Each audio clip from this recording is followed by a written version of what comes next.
तो आज के हमारे एपिसोड की स्टार्टिंग वहीं से होती है जहां से हमारा पिछला एपिसोड खत्म हुआ था। जोंग्योक को जैसे ही ये पता चलता है कि स्लोटर पैलेस जो है वो टियर गिग विलेज के जितने भी लोग हैं वो उन सभी लोगों को काफी ज्यादा बेरहमी से मारे जा रहा है, चाहे वो कहीं पे छुप जाए कहीं भी भाग जाए, वो उन सभी लोगों को ढूंढ कर मार डाल रहे हैं। जो पता चलते ही जोंग्योक वहाँ पर काफी ज्यादा गुस्सा हो जाता है और कहता है कि मैंने बड़ी मुश्किल से उन सभी लोगों को उस नर्क जैसी जगह से बाहर निकाला था और उन्हें एक आम सी जिंदगी जीना सिखाया था, लेकिन उन स्लोटर पैलेस के कमीनों ने उन सभी लोगों को मार डाला। उन्हें इसकी कीमत चुकानी होगी। वहीं पे वो जो लड़की होती है वो मिस योंग को देखते हुए कहती है कि हाँ, मैंने मिस योंग के बारे में सुना कि वो भी टियर गिग विलेज से ही आई हुई है। जो कहते ही वो साफ साफ इस चीज से इनकार कर देती है और कहती है कि नहीं नहीं, मैं कभी भी टियर गिग विलेज के अंदर तो गई नहीं। वो ऐसा कही रही होती है। तभी उसे वहाँ पर कुछ याद आता है। जो याद आते ही वो वहाँ पर काफी ज्यादा हैरान हो जाती है और अपने मन के अंदर सोचती है कि मैंने इसके बारे में सिर्फ बेस्योक को बताया था कि मैं टियर गिग विलेज के अंदर गई हुई थी, लेकिन आखिरकार बेस्योक ऐसा क्यों करेगा? वो इस इंफॉर्मेशन को दूसरों को क्यों बताएगा?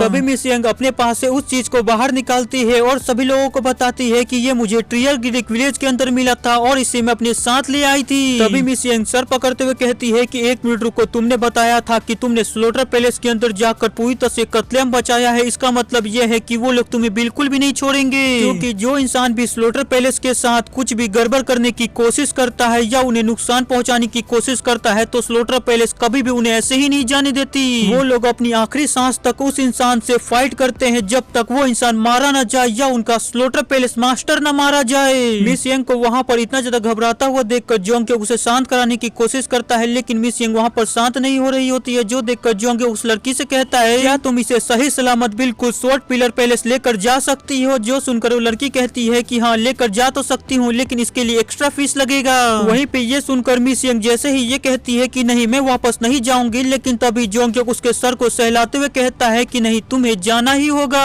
क्योंकि आगे का रास्ता काफी ज्यादा खतरनाक होने वाला है और मैं तुम्हें खतरे के अंदर नहीं डालना चाहता हूँ। और रही बात स्लोटर पैलेस की, तो मैं उसे आराम से हैंडल कर सकता हूँ, तुम इसकी बिल्कुल भी चिंता मत करो। जो सुनकर मिस यंग कहती है कि हाँ, मुझे पता है, लेकिन तुम्हें भी काफी ज्यादा सावधान रहने की जरूरत है, क्योंकि स्लोटर पैलेस मास्टर जो है वो सच में काफी ज्यादा ताकतवर और साथ ही में काफी बड़ा पागल है, जिसकी वजह से तुम्हें उससे सच में काफी ज्यादा केयरफुल रहने की जरूरत है। जो कहते हुए मिस यंग वो पेंडेंट जोंग्योक को दे देती है। वहीं पे जोंग्योक उस पेंडेंट को डिस्ट्रॉय करते हुए कहता है, इसी की वजह से तो मैं स्लोटर पैलेस मास्टर को पूरी तरह से खत्म कर दूंगा, ताकि फ्यूचर में आगे चल के वो कमीना मुझे कोई भी परेशानी न दे पाए। जो कहकर जोंग्योक अपने मन के अंदर सोच रहा होता है कि हजारों असोसिएशन यहाँ पर फैले हुए हैं, इसका मतलब यह है कि स्लोटर पैलेस जो है वो अभी पूरी तरह से खाली होगा और इसलिए यही समय है वहाँ पर वापस जाने का। जो सोचकर जोंग्योक उस लड़की से कहता है कि तुम मिस यंग को बिल्कुल सही समय वापस लेके चले जाओ। जो सुनकर वो कैटगल कहती है कि ठीक है, तुम इसकी चिंता बिल्कुल भी मत करो, मैं इसे बिल्कुल सही सलामत इसके डेस्टिनेशन पे पहुंचा दूंगी। जो सुनकर जोंग्योक योंग्योक के साथ वहाँ से जाने लगता है और अपने मन के अंदर सोच रहा होता है कि यहाँ पर इकलौता मैं ही हूँ जो स्लोटर पैलेस मास्टर को मार सकता है, तो मुझे उसे किसी भी कीमत पे खत्म करना होगा। जो कहकर जोंग्योक वहाँ से जा ही रहा होता है कि तभी मिस योंग उसे पकड़कर वहाँ पर रोक लेती है और जोंग्योक से कहती है कि अगर तुम पूरे के पूरे स्लोटर पैलेस को खत्म भी कर देते हो तो ये सभी चीजें इतनी भी ज्यादा आसानी से खत्म नहीं हो जाएंगी, क्योंकि ऐसा होने के बाद एल्डर एसोसिएशन जो है वो तुम्हें बिल्कुल भी नहीं छोड़ेगी, वो तुम्हें किसी भी कीमत पे मार के रहेगी। आखिरकार तुम ऐसा क्यों कर रहे हो? ये बिल्कुल भी सही नहीं है। जो सुनकर जोंग्योक कहता है कि अगर ये सही नहीं है तो मैं इसे सही कर रहूंगा। जो सुनकर मिस यंग वहाँ पर जोंग्योक को देखती रह जाती है। उसके बाद जोंग्योक से कहती है कि तुमने कहा कि तुम्हारे लिए स्लोटर पैलेस कोई बड़ी मुसीबत नहीं है और तुम उन्हें बड़ी आसानी से हैंडल कर सकते हो, लेकिन मुझे पता है कि ये सभी चीजें इतनी भी ज्यादा आसान नहीं होने वाली है। लेकिन आखिरकार कैसे तुम ये सभी डिसीजन खुद से ही ले सकते हो, जबकि इसके अंदर अब मैं भी इन्वॉल्व हो चुकी हूँ। जो कहते हुए हम देखते हैं कि मिस यंग जोंग्योक को अपने पास खींच लेती है और उसे काफी ज्यादा जोरदार सा किस कर लेती है और ये सीन काफी ज्यादा देखने लायक होता है, क्योंकि ये हमारी इस सीरीज का पहला किस है तो ये यादगार तो होगा ही ना। और यहीं पे हमारा सीन शिफ्ट हो जाता है। अगले सीन में हमें स्वॉर्ड पिलर पैलेस को दिखाया जाता है, जहाँ पर मिस यंग जो होती है वो अपने घुटनों के बल बैठी हुई होती है और उससे कोई कह रहा होता है कि मुझे तुम्हारी नैनी से सब कुछ पता चल चुका है, तो अब मुझे सारी चीजें बिल्कुल सच सच बताओ। और वहीं पे हम देखते हैं कि वो स्वॉर्ड पिलर पैलेस के हॉल के अंदर होती है और वहीं पे स्वॉर्ड पिलर पैलेस मास्टर खड़ा होता है, जो कि काफी ज्यादा गुस्से में होता है और मिस योंग से पूछ रहा होता है कि आखिरकार ये सुपोंग कौन है। आप सभी लोगों को कंफ्यूजन न हो इसलिए मैं यहाँ पर क्लियर कर देता हूँ। स्वॉर्ड पिलर पैलेस मास्टर जो है वो यहाँ पर जोंगजोक की बात ही कर रहा है, जिसने यहाँ पर गलत नाम बताया है सबको।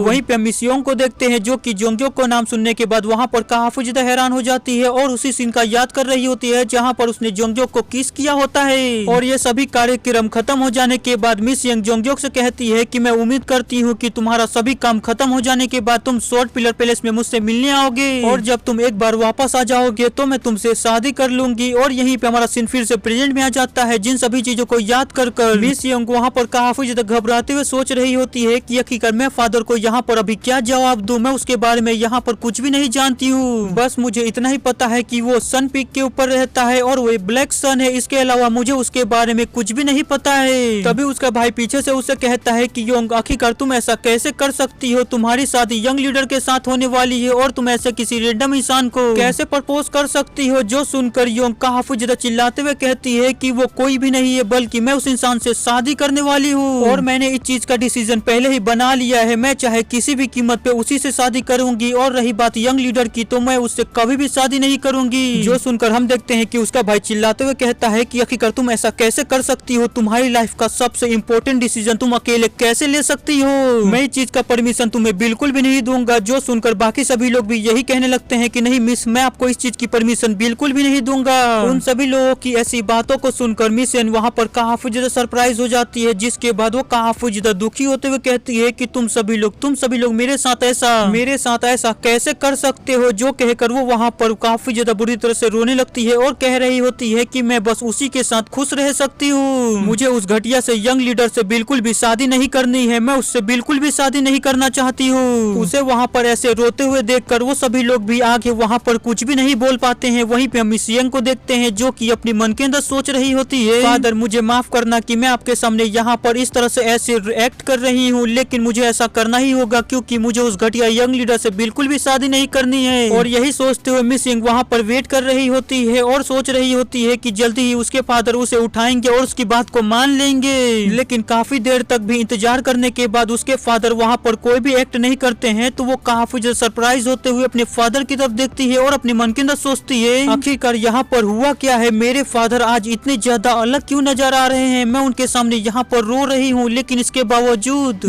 अभी तक उन्होंने यहाँ पर कोई भी एक्ट नहीं किया है, कुछ भी नहीं बोला है। आखिरकार मेरे फादर आज इतने ज्यादा बोल्ड और डिफरेंट क्यों नजर आ रहे हैं। तभी पैलेस मास्टर कहते हैं कि कैप्टन मेरी बात ध्यान से सुनो, मिस यंग को जितनी जल्दी हो सके लेजर विंग पैलेस छोड़ कर आओ और यंग लीडर से बता देना कि हम शादी के लिए और भी ज्यादा डिले नहीं कर सकते हैं, क्योंकि एक हस्बैंड वाइफ को सिर्फ मेंटली नहीं बल्कि फिजिकली भी एक दूसरे के साथ रहना चाहिए। जो सुनकर कैप्टन कहता है कि ठीक है पैलेस मास्टर जैसा आप कहे। जो सुनकर तो हम देखते हैं कि मिस यंग वहाँ पर काफी ज्यादा भड़क जाती है। वो चिल्लाते हुए कहती है कि फादर कहीं आप यहाँ पर पागल तो नहीं हो गए हैं ना, मुझे उस जगह पे बिल्कुल भी नहीं जाना है, मुझे यहीं पे रहना है, मैं वहाँ पर बिल्कुल भी नहीं जाऊंगी। लेकिन हम देखते हैं कि वहाँ पर उसकी कौन ही सुनने वाला था, सभी लोग उसी की तरफ आगे बढ़ रहे होते हैं। जो देखकर मिस यंग चिल्लाते हुए कहती है कि तुम सभी लोग यहाँ पर इस तरह से मेरे पास क्यों आ रहे हो, कहीं तुम सभी के सभी पागल तो नहीं हो गए हो ना। जो सुनकर सभी लोग उससे कहते हैं कि मिस यंग आपको लेजर विंग पैलेस तो जाना ही होगा, चाहे आप कितना भी रजिस्ट क्यों ना करे। जो सुनकर वो चिल्लाते हुए कहती है कि तुम सभी के सभी मेरे साथ ऐसा नहीं कर सकते हो।